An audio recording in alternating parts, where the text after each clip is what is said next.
has been so exciting. When we started working on this with our team, there was a real feeling of excitement in the room.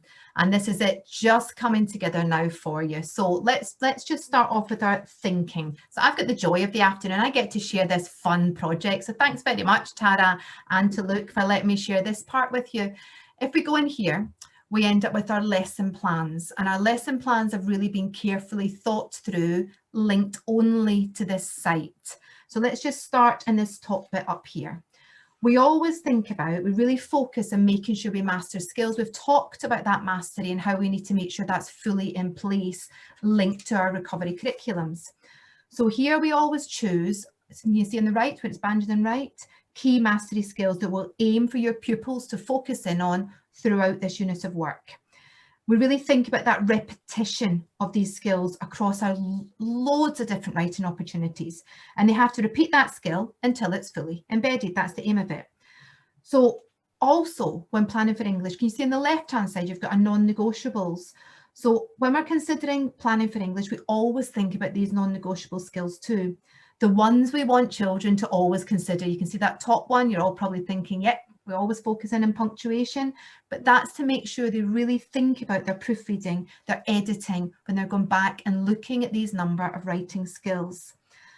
As you can see in this example, we're also focusing in on the need for accurate range of sentences as well, with a view to children using these across that range of writing, really engaging the reader, thinking about, Luke's already made you start thinking about these different characters, these different aliens on Orangelle, but really thinking about that purpose, make the children feel this unit of work. That's really what we're trying to do here, make them really want to get into that unit as much as possible.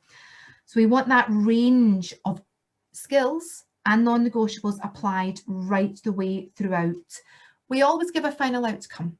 And in this one, we think you're going to like this one. And in this one, the final outcome is for the children to totally get enrolled as a myth hunter. And they're going to write their own journal entry as that myth hunter. It'll be guided through that use of the front adverbials, the paragraphs, the commas after front adverbials. That's what we want to see in it. And that will be guided all the way through the project for the children to really consider and really focus in on. Let's think about how we would hook people in, or hook our children into this learning. So we're going to now just ask you just to have a little listen for a moment, please. And when you're going to listen, you're going to be thinking about what you can hear on our screen that we're going to just show you here. So just, if you would like to just shut your eyes, that would be absolutely super. Don't feel you need to, but if you would like to shut your eyes, that'd be great. And what you're going to do is you're going to listen in and consider what type of environment this is. Consider, is it real or is it imagined? I really shouldn't have put the picture up, should I? Is it set in modern times or is it set in the past?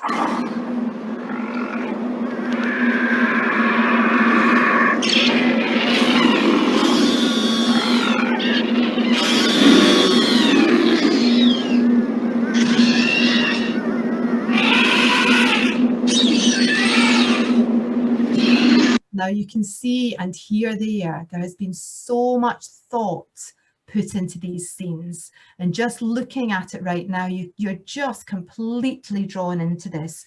What we would ask the children to do from the get-go is use this as their hook, use this to really get them into their learning at this particular point. And we would want them to listen in, think about what they can see, think about what they can hear, and really focus closely in that. That would be without the images, first of all. We would then very kindly, as we've done with yourselves, share those images for them after they've had a good listen, and would add to what we thought about this environment. Where is it? What's it like? Who might actually be there? So, and what time is it set in? Because they can hear all those sounds. Now, by looking at this, the children are now considering the time from which the sounds came from. So we'll be thinking about the same questions and get them to really focus in on that. And then we'd want them to apply some of those non-negotiables we've just talked about. We'd want them to come up with, this would be playing in the background, this would also be playing in the background on a low level, so they could actually be hearing this the whole time. And what we then ask them to do is to really consider that application of those adjectives, those noun phrases, and really thinking about their prepositions and adverbs. So what can you see? Towering snow-covered mountains they've just seen. What did you hear? Flying dragons shrieking wildly. That's what would really get our children to try to focus in. And your eyes are just drawn to it, aren't they? There's so much to consider in this scene. It's absolutely fantastic. Once we've done that, we would ask the children to listen. And they would be listening in after they've done those activities to something about these mythological creatures. Dragons and the Vikings. The Vikings came from the countries we know today as Iceland, Denmark, Norway, and Sweden. In this part of the world, dragons were one of the things that people told stories about, along with trolls, elves, and giants. Dragons were sometimes called Ormers or Drakes, and appear to have been particularly special because people carved images of them into stone pillars and onto the front of ships. You can hear there's so much to engage the children. So now we're linking to that history.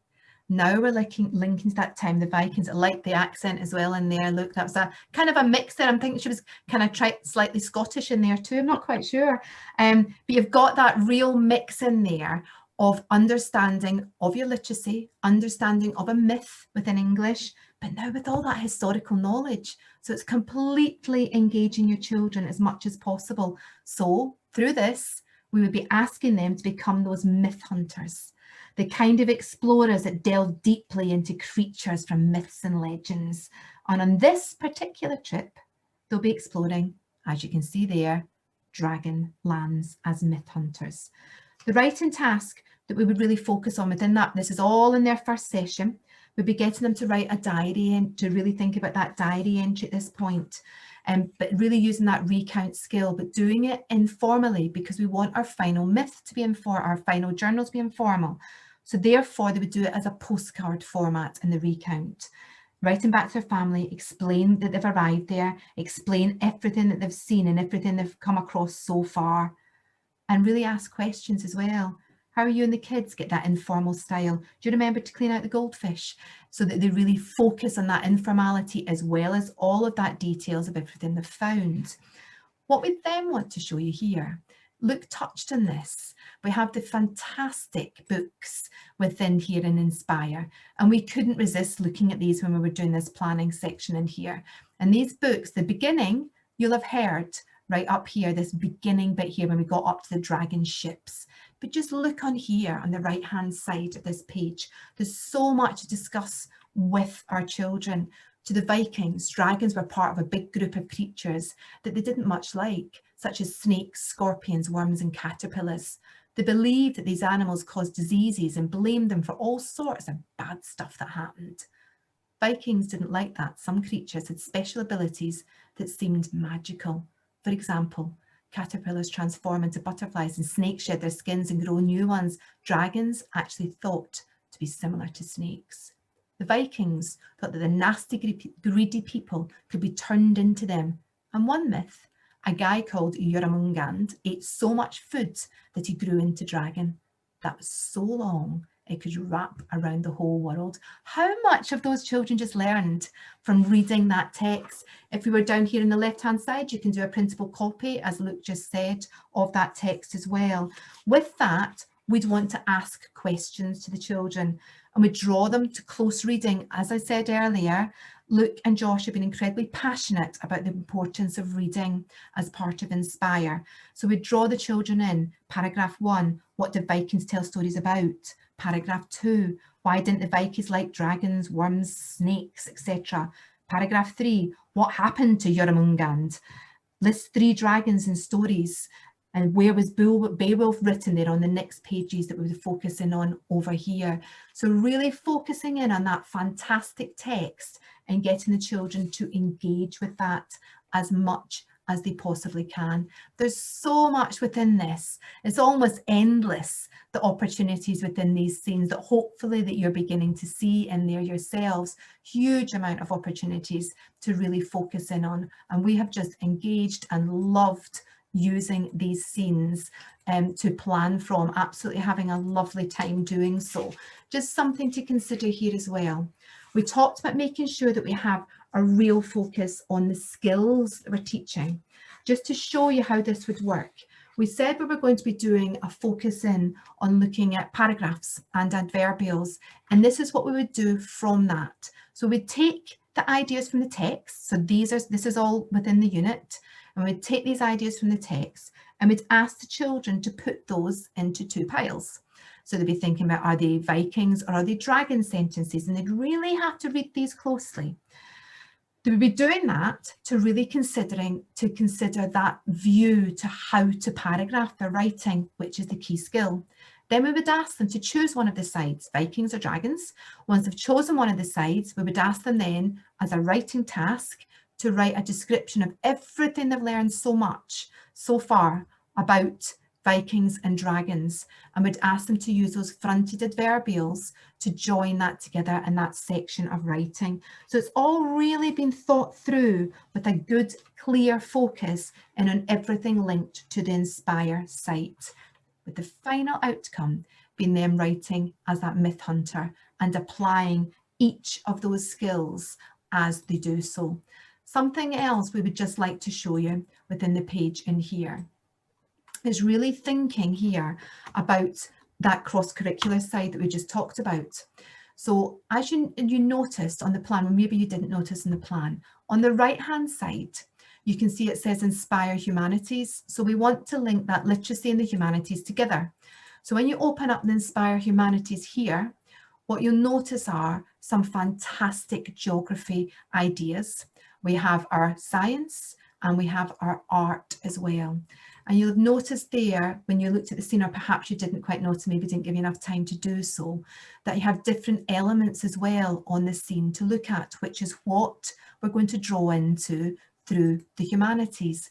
So on those scenes, I'm not sure if you did see this one, but there's one that actually talks about droppings. I can't imagine, look how much fun you actually had creating this one that has droppings on it. But the children would just love focusing in on here. That would link obviously to your science skills, but in the habitats, really focusing in on your geography and understanding each of these habitats. Caves.